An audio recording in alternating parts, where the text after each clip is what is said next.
What's good, folks? Welcome to my very first Vanguard OverDress DBT-02 deck profile. From the title, you probably noticed that this is gonna be a Nirvana deck profile, which is the deck I made during this format. So without further ado, let's go through the cards, and at the end, we'll discuss which great ones I prefer using and whether or not they're fitting for your playstyle. So this is the right deck I use. I use the Trickstar Starter, which I believe is the normal way to play these days. This makes sure I always have 2 copies of him available for the double OverDress play, which is the best way to make use of Nirvana's power boosting effect. It also means we'll be able to swing for 30k or 38k with a booster twice, which is kind of nice. And it also helps us in the rush-oriented play, which this deck kind of promotes, because we mainly want to go first, which means we barely ever benefit from the Sunrise deck effect. Next, I'll go through the cards that are pretty much self-explanatory. First, we have 3 copies of the Persona Ride. I thought about using the Great One that searches out the Persona Ride copies and dropping this down to 1. This way you have more room for other cards, which is something we might need to do in the next formats when we get even more good cards. But right now I feel like having as many Persona Ride targets as possible in the deck is optimal, as we're trying to win by turn 4. The Persona Ride makes that just so much easier. Also, the foil version of the star deck looks so much better than the non-foil one.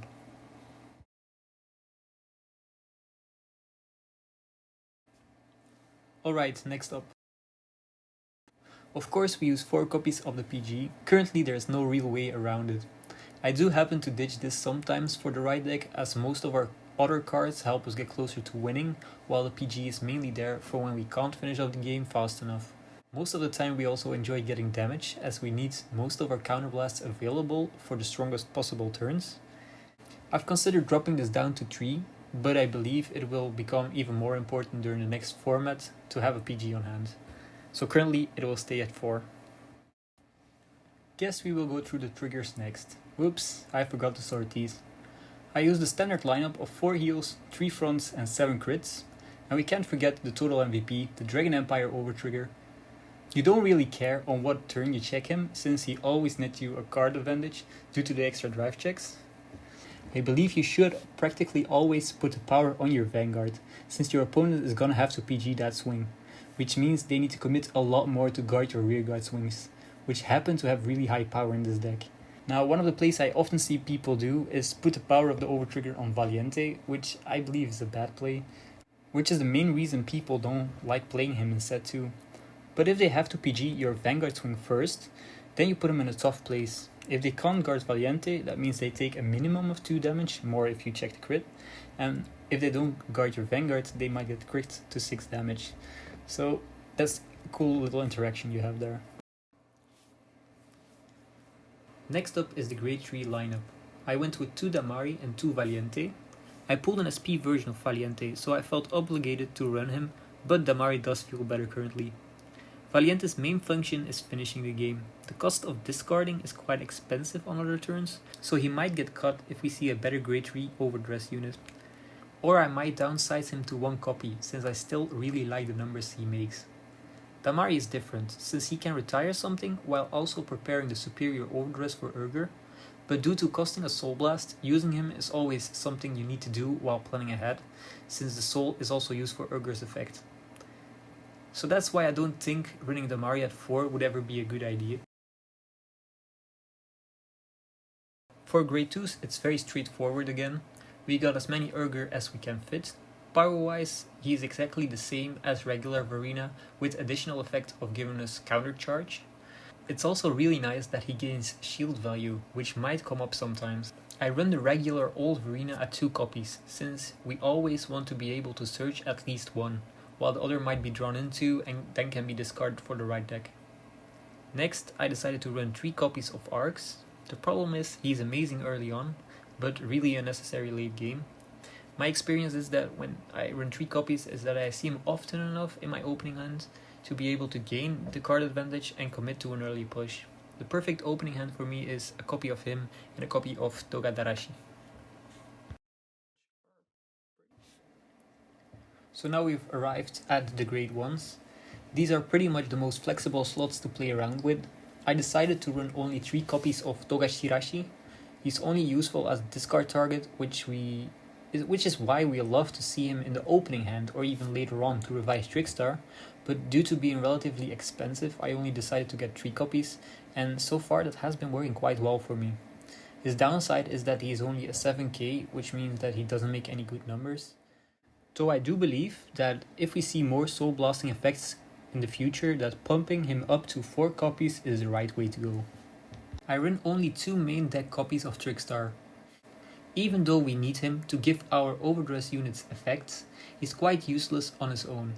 Thanks to the right deck, we always have a copy in the drop zone. The second will be called from the deck for free when riding to grade 2.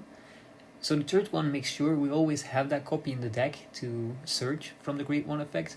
But also, if we draw into it, we can discard it for the right deck. In that sense, it gives us more time to get to Toga Shirashi, which we then can discard again with Nirvana's effect to revive the Trickstar. So he gives us more time. An interesting interaction between Trickstar and Damari, the grade 3 that calls him from the drop zone, is that he can call him as a booster for the Vanguard, and this makes it so that your Vanguard can swing for 28k. That specific play is something I do quite often actually, because you still retire something in the front row and you make it so that your opponent thinks that you're gonna do the Urger play, so they're already like, oh shit, I need to guard something, I don't want too much damage. And so you can still make good use of the Trickstar you call, even if your opponent gets a defensive trigger.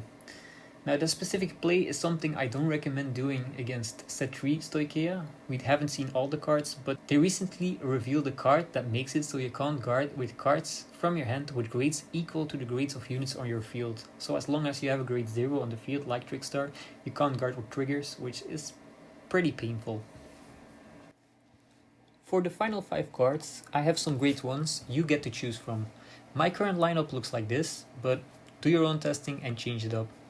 I run 1 Reno, who I will probably pump up to 3 main deck copies, unless we get a better grade 1 in the next set. She's the perfect card for early rushing, whether you go first or second, and she can always hit grade 1 and grade 2 Vanguards due to gaining the 2k on attack. Once your opponent is at grade 3, she becomes a booster for your Vairinas, but due to making 38k columns with that, she's very nice. I went with a 2-2 split between Aruna and Tensha instead. Both fulfill the same role in my build, as they mainly serve as boosters for my Trickstar. Where Aruna makes very nice numbers on Persona right turns, being a 13k booster for Trickstar, she's kinda lackluster on a non-Persona right turn. Since on non-Persona right turns, you much rather have your opponent guard against your Trickstar swing, so they have less cards in hand and you still get to swing with your 30k plus rares into their 13k Vanguard. Tensha is interesting due to the on-hits. I can try and force my opponent to guard even if I don't really care for the searching effect. I do have to add that in my testing, Aruna has come up more, because when we get the Persona right, she's just much better than Tensha, because our opponent can guard 5 big swings, and that's why she's still at 2, but if we get something better in the next set, or maybe something with a better on-hit, I will add that instead. So that was my deck profile. I hope you enjoyed it. I hope the explanation was fine. If you have any tips on how I could improve this, or maybe any deck ideas on how I can change my deck up, other grade 1s you would run, maybe non-overdress units you would run that you think are more useful than, let's say, the second copy of the regular old Vairina, let me know down below. I'll try and answer all of them because I'm very interested to know what everyone else thinks. Have a nice day, and I hope I see you next time. Bye bye.